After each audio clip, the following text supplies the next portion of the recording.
Segunda carta de Pedro, capítulo 1. Saudação. Eu, Simão Pedro, servo e apóstolo de Jesus Cristo, escrevo esta carta a vocês que, por causa da bondade do nosso Deus e Salvador Jesus Cristo, receberam uma fé tão preciosa como a nossa. Que a graça e a paz estejam com vocês e aumentem cada vez mais por meio do conhecimento que vocês têm de Deus e de Jesus, o nosso Senhor. Deus chama e escolhe. O poder de Deus nos tem dado tudo o que precisamos para viver uma vida que agrada a Ele, por meio do conhecimento que temos daquele que nos chamou para tomar parte na sua própria glória e bondade. Desse modo, Ele nos tem dado os maravilhosos e preciosos dons que prometeu. Ele fez isso para que, por meio desses dons, nós escapássemos da imoralidade que os maus desejos trouxeram a este mundo e pudéssemos tomar parte na sua natureza divina. Por isto mesmo, façam todo o possível para juntar à bondade a fé que vocês têm. À bondade, juntem o conhecimento, e ao conhecimento, o domínio próprio.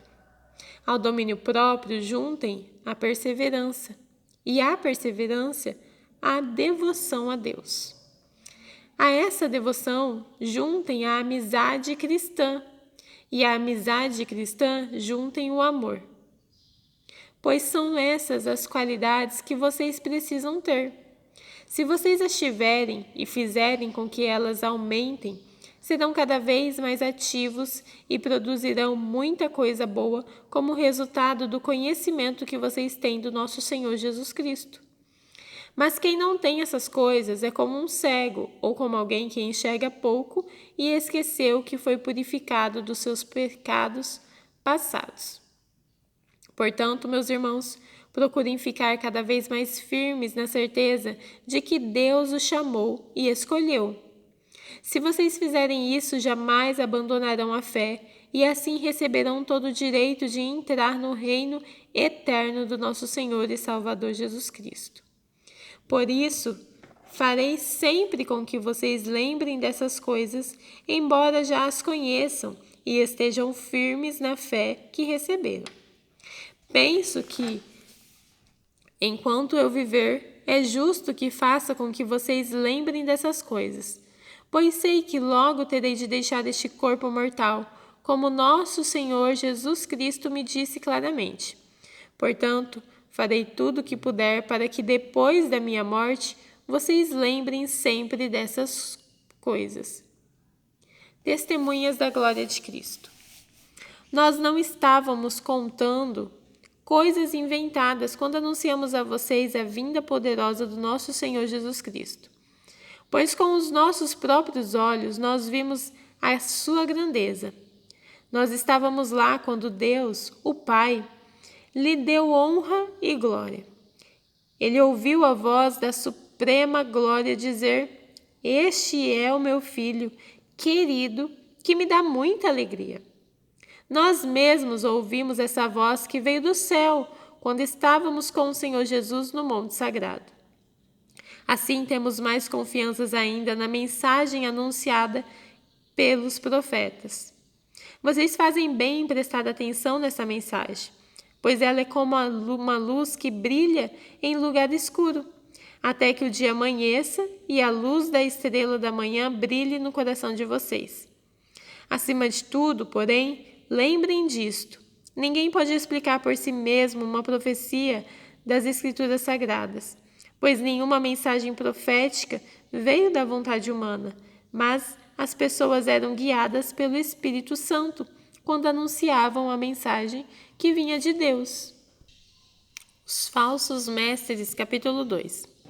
No passado, apareceram falsos profetas no meio do povo, e assim também vão aparecer falsos mestres entre vocês. Eles ensinarão doutrinas destruidoras e falsas, e rejeitarão o mestre que os salvou. E isso fará com que caia sobre eles uma rápida destruição.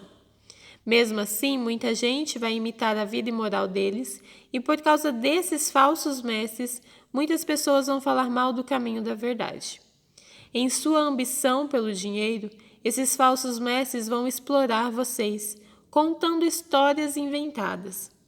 Mas faz muito tempo que o juiz está alerta e o destruidor deles está bem acordado. Pois Deus não deixou escapar os anjos que pecaram, mas os jogou no inferno e os destruiu e os deixou presos com correntes na escuridão, esperando o dia do julgamento. Deus não deixou escapar o mundo antigo, mas trouxe o dilúvio sobre o mundo dos que não queriam saber de Deus. A única pessoa que ele salvou foi Noé, que anunciou que todos deviam obedecer a Deus. E Deus também salvou mais outras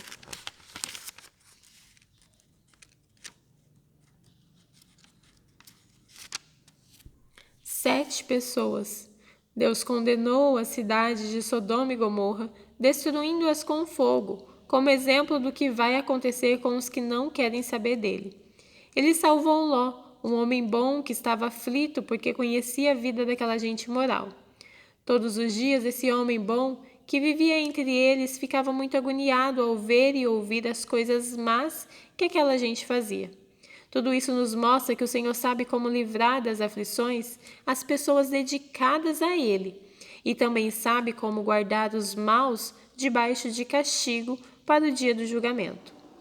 Ele castigará especialmente os que seguem os seus próprios desejos imorais e desprezam a autoridade dele. Esses falsos mestres são atrevidos e orgulhosos. Eles não têm nenhum respeito pelos gloriosos seres celestiais e os insultam.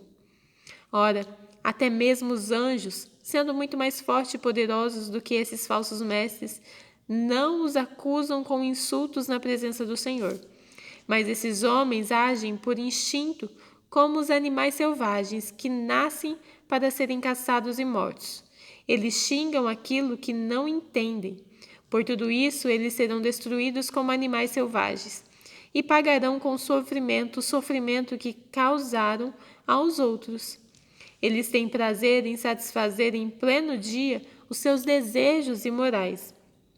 Quando se reúnem com vocês, são uma vergonha e um escândalo, divertindo-se o tempo todo com os seus modos enganosos.